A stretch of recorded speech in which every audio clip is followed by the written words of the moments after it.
Man.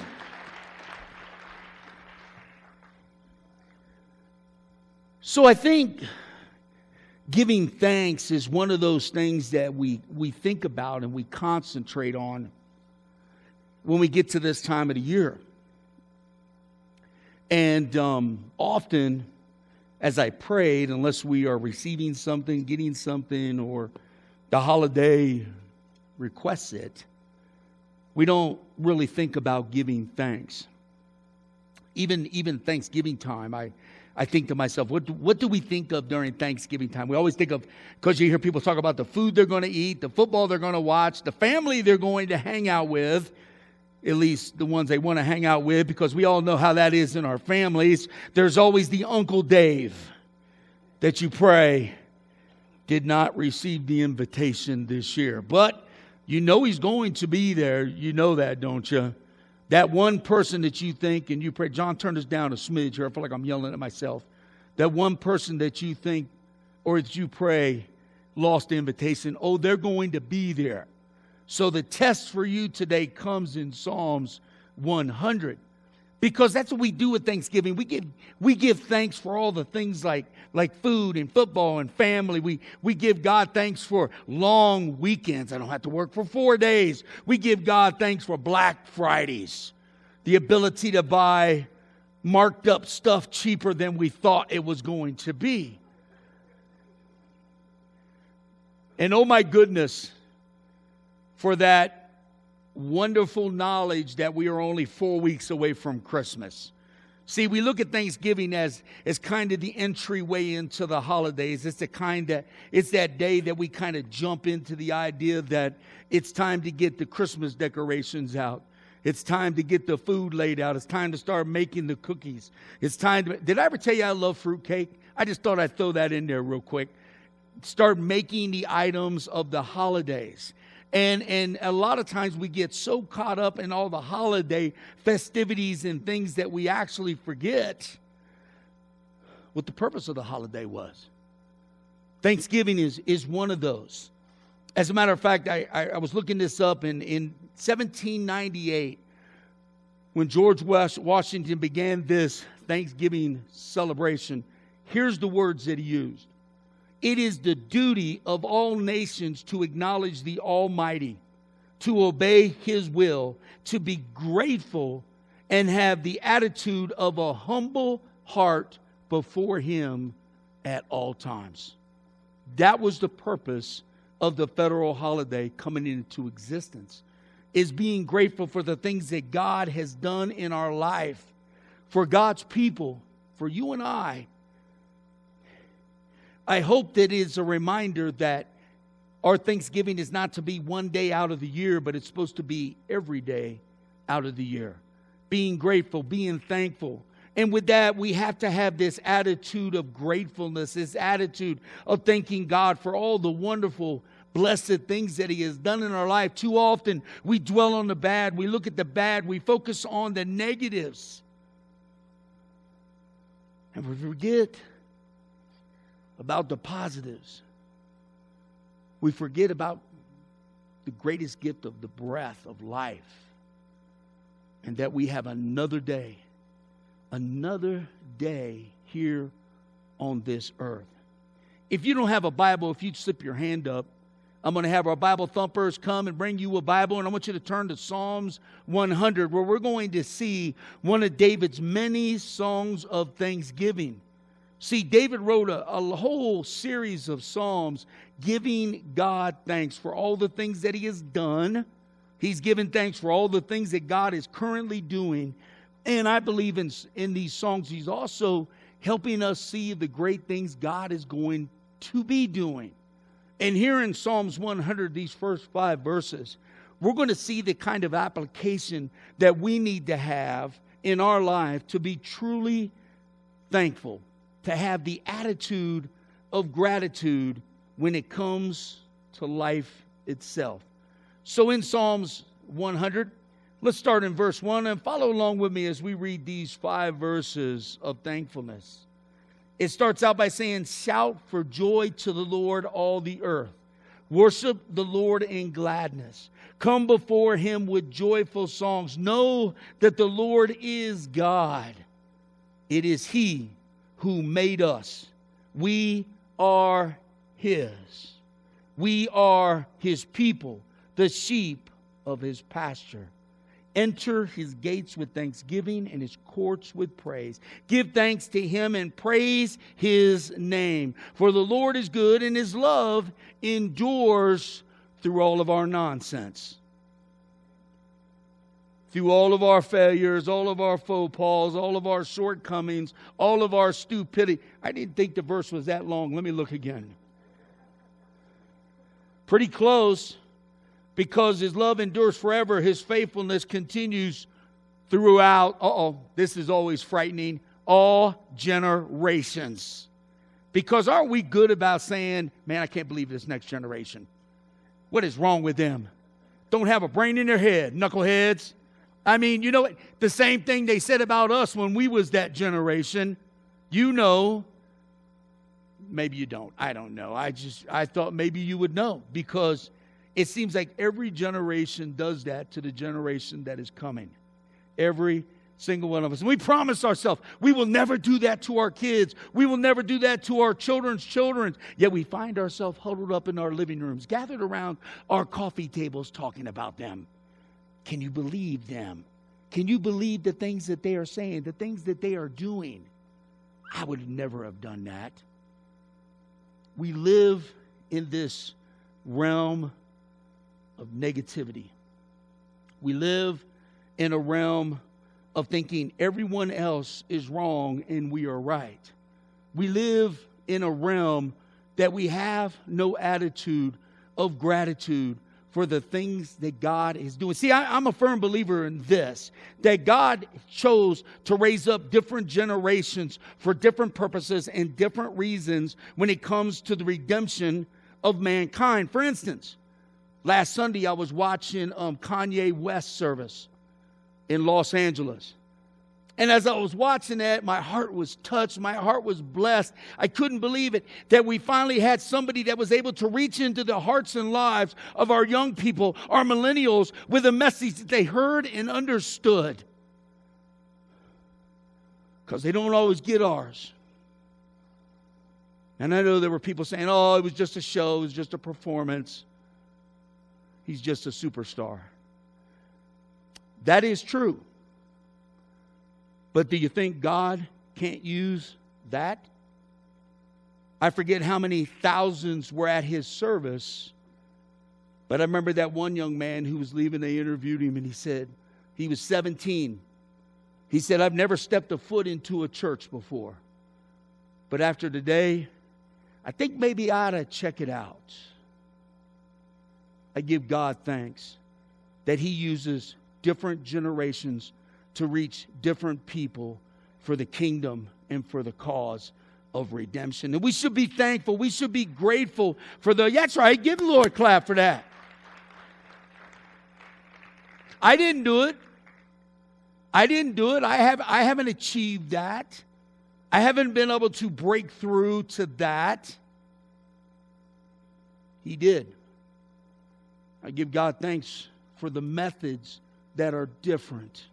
The message stays the same. Jesus Christ, he died for all. For God so loved the world, all of us, that whosoever would believe in him shall not perish but have everlasting life. That's something to rejoice about. It is something to rejoice about when we see that person that didn't deserve the salvation of God, but got it. So what do? I'm pretty sure that didn't count. I'm pretty sure they weren't really saved. They could not, because look at the things they've done. Mirror, mirror on the wall, who's the saintliest of us all?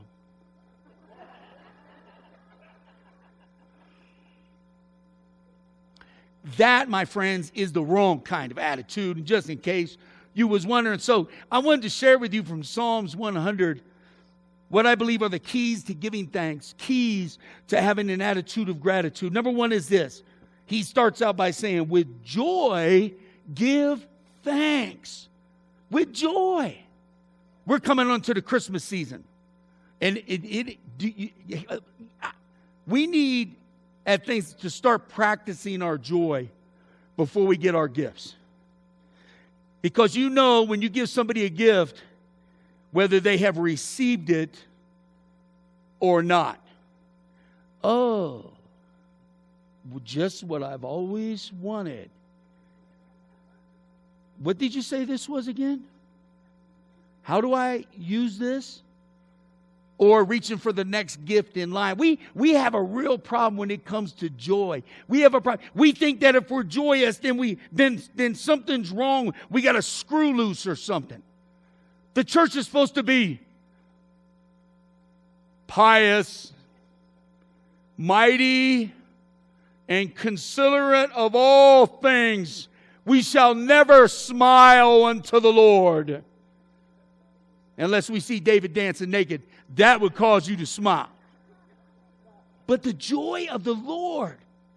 I mean, think about this. We go to sporting events. We go to any event. It doesn't matter. We go to events, and what do? We make so much ruckus. We make so much noise. I always love graduation time because they begin graduation ceremony by saying what? When your kid comes across, please don't make noise. So we can get the first kid comes across. Ah! Ah! And it takes you 3 hours to get through 30 kids because of everybody yelling. Because when we yell, when we shout for joy at what they've done and what they're doing, it makes a connection with them. And they go across the stage like this.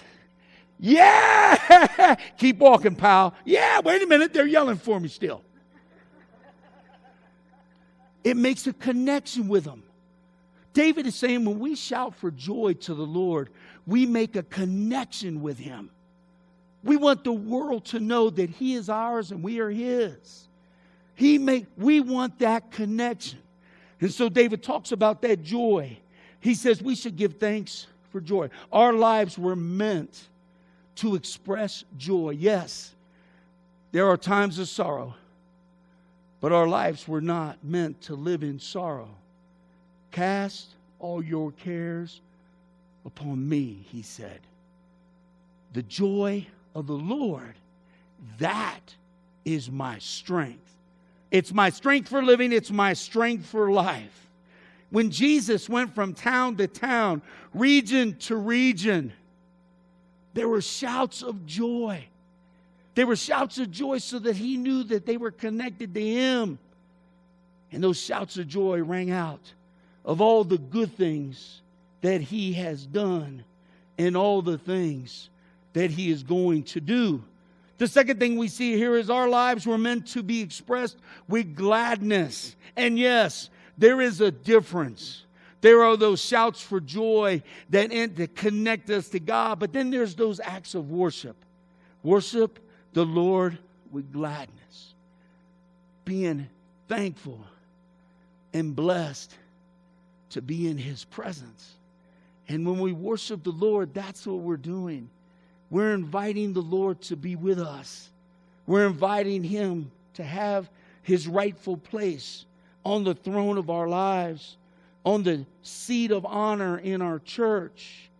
We are sitting at the feet of Jesus to hear His words of life, to hear His words of transformation, to hear His words of redemption. When we face each and every new day, our focus should be on the good things and being in gladness for that day, not on the bad things, not on the hurtful. I mean, think about this one. Gladness, according to the Bible, is delighting yourself in the Lord. It's an enjoyment. It's what He's done for me. The bad and the hurtful things, they represent kind of a rejection of what the Lord is capable of doing, or regrets for the life that I have. Listen to the psalmist in chapter 37, verse 4. Delight yourself in the Lord, and He will give you, He will provide for you, He will extend to you the desires of your heart, which simply means He will bless you. He will bless you in this life. I think over all my years of pastoring, it's amazing how we have adapted this attitude that church is like a funeral service. We come to church to honor that which is dead, Jesus. And we forget that we come to church to celebrate a resurrected life, that which is not dead, that which is alive and with us and amongst us. And if we invite Him, and if we have joy, and if we are here with gladness, He is here with us. Why would He want to be where He's not wanted? Would you? Would you go anywhere that you aren't wanted? No, you may show up and you realize very quickly, well, they don't care if I'm here or not, so I'm what? Out of here. But boy, what a difference when you arrive somewhere and people are hugging you, people are greeting you, people are loving on you, people are hanging with you, and you realize you're not alone. It changes us. We should always be filled with gladness. Our lives also were meant to express our dependency. This is what David's writing right here. Verse 3, know that the Lord is God. And there are three things that are identified within this verse here. Know that He, God, is the Lord. He is the master of our life. He is the one that put us and brought us into this life. Thus, know that He is God, the Creator. He is Elohim. He has made us. He has provided for us. He has protected us. So know also that He is the Good Shepherd. He is Lord. He is the masters of our life. And you can't serve two masters. He is the Creator. He brought us into the world, and one day He will take us out of this world. He alone holds the keys to life and death. And He is the shepherd who tends to His people. He protects and He provides. David said, that is the reason to celebrate. That is the reason to rejoice. That is the reason to be filled with gladness, that the Lord is God, and He is your God. He is all creation's God, whether they accept or not. He is still God. He is still God over all, and He is still God at work in all. We are to be thankful that that we have one who we can depend on. Did you hear that? One we can depend on in all things. Our lives also were meant to express this thankfulness. Verse 4, enter His gates with thanksgiving and His courts with praise. Understand this first thing first. Jesus is always with us. No matter what we go, no matter what we do, He is right there with us. Everything we say, everything we do, everything that we are, should be giving Him thanks for enabling us to be able to do these things. See, David wrote this, where can I go that you are not there? Nowhere. Psalms 139 says, the Lord Himself promises us in Hebrews 13:5, never will I leave you, and never, never, never will I forsake you. I am always going to be with you. Even in the times that you think I'm not. Even in the times when you are not connected to me, I am still with you. I am still there. Secondly, you can't give thanks without a thankful heart, without an attitude of gratitude. Thankfulness comes out of an attitude of gratitude. I found this quote this week, and I thought it was perfect for a time like this. Here's the quote. An ungrateful person is like a hog laying under a tree eating acorns. but never once looked up to see where they came from. Oh Lord, we thank you for all that you have provided. How often, how many times did God provide for us, and not once did we ever look up at the source of where all these good things they came from. We enter His presence with thanksgiving. We connect through shouts of joy. We enter His presence with a heart filled with gladness for all that He has done. And out of our mouths should come praise and thanksgiving for who He is and what He's done. Matthew says the things that come out of our mouth, they come from the heart. Thankfulness is an attitude of the heart. And you can always tell when somebody is grateful and when they're not. Our lives were meant to express thankfulness, which comes from a heart of gratitude. I love what 1 Thessalonians 5:18 tells us, that in everything, that is in all things, I am to give thanks. This is God's will for my life. The acknowledgement of knowing He brought me in, He can take me out. And if He brought me in, He can provide for everything, every need I have.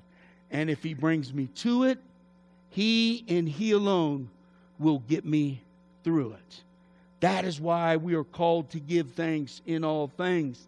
I was thinking this morning, as I was thinking about that little guest book, I was thinking about all the people that were here in June of 2011. All the people that made this possible. All the people that were here and are no longer here.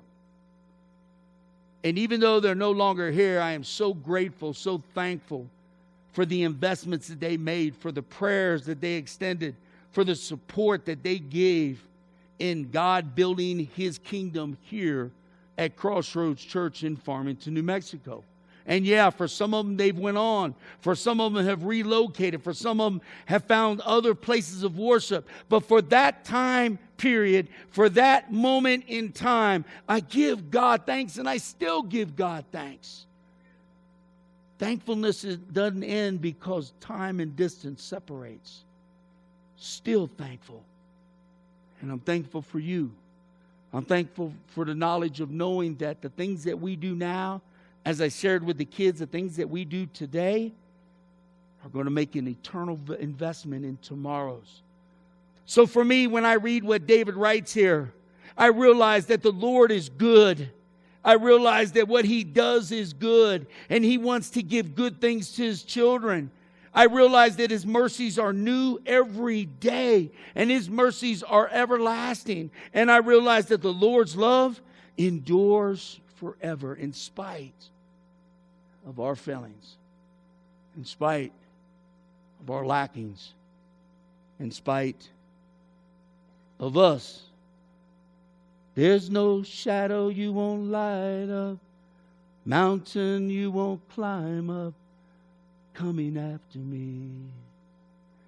There's no wall you won't kick down, no lie you won't tear down, coming after me.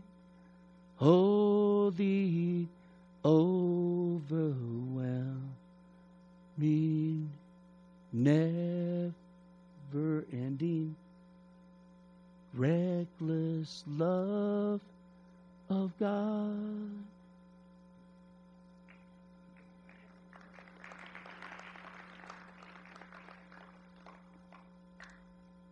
Those are not just words to a song. Those are the words to my life. Those are the words to many lives in here. That for God so loved you, He was willing to send the thing that was the most precious to Him, that thing that meant so much to him. And he sent him to die, to be a replacement for us.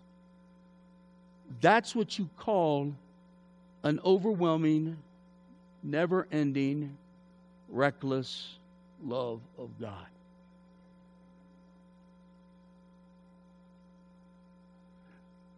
And I am thankful for that today,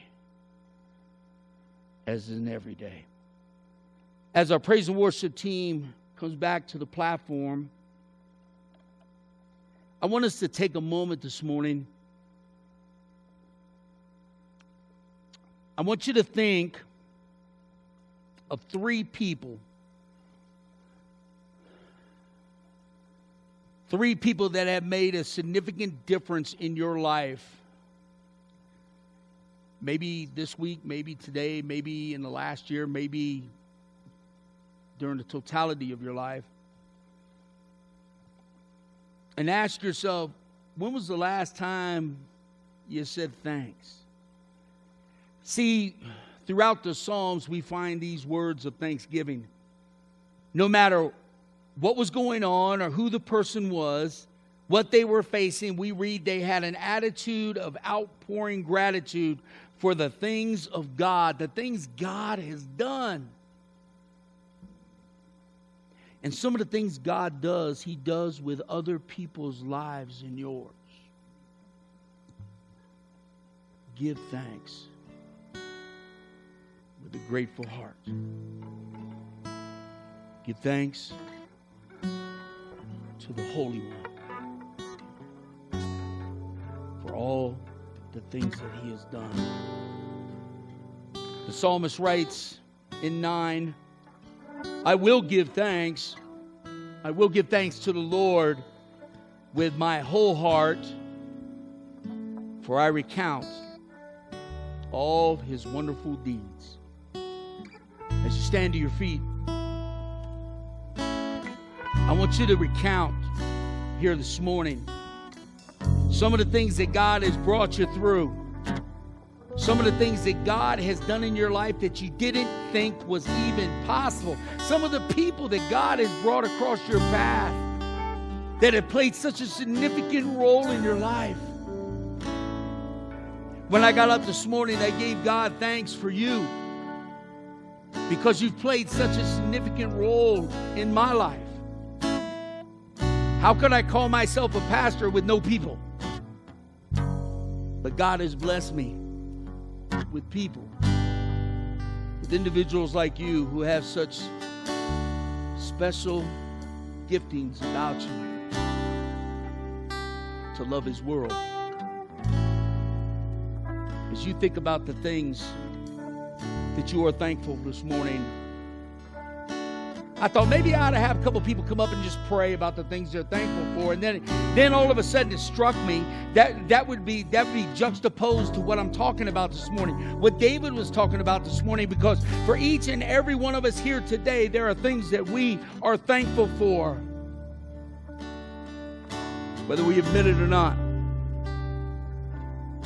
So instead of a prayer, I thought, let's sing. Give thanks.